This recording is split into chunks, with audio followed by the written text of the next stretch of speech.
আসসালামু আলাইকুম রাহমাতুল্লাহি ওয়া বারাকাতুহু।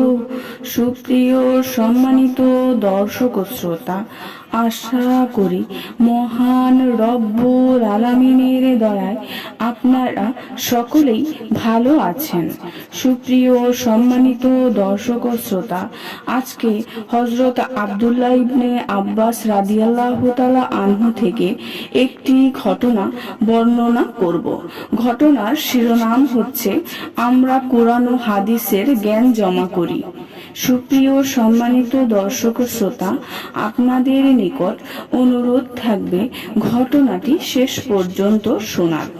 হযরত ইবনে আব্বাস রাদিয়াল্লাহু তাআলা আনহু বলেন, আল্লাহর রাসূল সাল্লাল্লাহু আলাইহি ওয়াসাল্লামের ওফাতের পর আমি এক আনসারীকে বললাম, আজ অনেক সাহাবী দুনিয়াতে জীবিত আছেন, এক সময় তারা থাকবেন না, তাই চলো তাদের নিকট জিজ্ঞাসা করে করে আমরা কুরআন হাদিসের জ্ঞান জমা করি।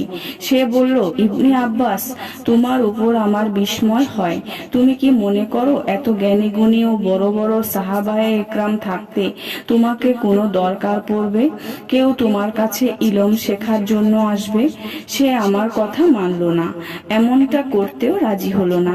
এরপর আমি তাকে ছেড়ে দিয়ে একাই সাহাবায়ে একরামদের নিকট গিয়ে গিয়ে জিজ্ঞাসা করতে লাগলাম।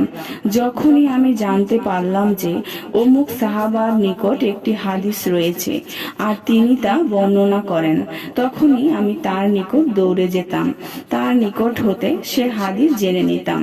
কখনো এমনও হতো যে আমি দ্বিপ্রহরের সময় কোনো সাহাবার নিকট গমন করেছি আর তিনি দুপুরে আরাম করেছেন।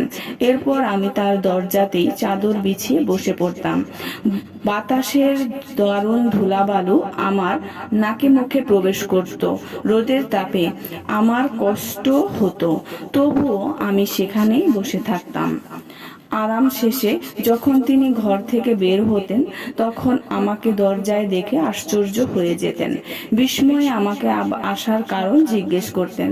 আমি কারণ বললে তিনি বলতেন, আল্লাহর রাসূলের চাচাতো ভাই, আপনি কষ্ট করে কেন এসেছেন? লোক পাঠালেই তো আমি আপনার নিকট চলে যেতাম। আমি তখন বলতাম, না, আমি ইলম অর্জন করতে এসেছি, তাই আমার করণীয় হলো আমি আপনার দরবারে আসব। এরপর আমি তাকে সে হাদিস সম্পর্কে জিজ্ঞেস করতাম। এভাবে অনেক কষ্টের পর এক সময় আমার নিকট হাদিস ও তাফসিরের বিশাল ভান্ডার একত্রিত হয়ে গেল। দূর দূরান্ত থেকে লোকেরা আমার নিকট ইলম অর্জনের উদ্দেশ্যে আসতে লাগলো। সে আনসারী সাহাবী তখনও জীবিত ছিল। সে দেখতে পেল বহু দূর দূরান্তের সফর করে লোকেরা এসে আমার নিকট জমা হচ্ছে, আমার কাছে কোরআন হাদিস সম্পর্কে জানতে চাইছে। তখন সে বলল, নিঃসন্দেহে ইবনে আব্বাসই আমার চেয়ে অধিক বুদ্ধিমান ছিল। সুপ্রিয় সম্মানিত দর্শক ও শ্রোতা, আজকের ঘটনাটি এই পর্যন্তই। ঘটনাটি যদি ভালো লেগে থাকে অবশ্যই চ্যানেলটি সাবস্ক্রাইব করবেন, লাইক করবেন, কমেন্ট করবেন এবং বেশি বেশি শেয়ার করে দিবেন। সবাই ভালো থাকবেন। আল্লাহ হাফেজ।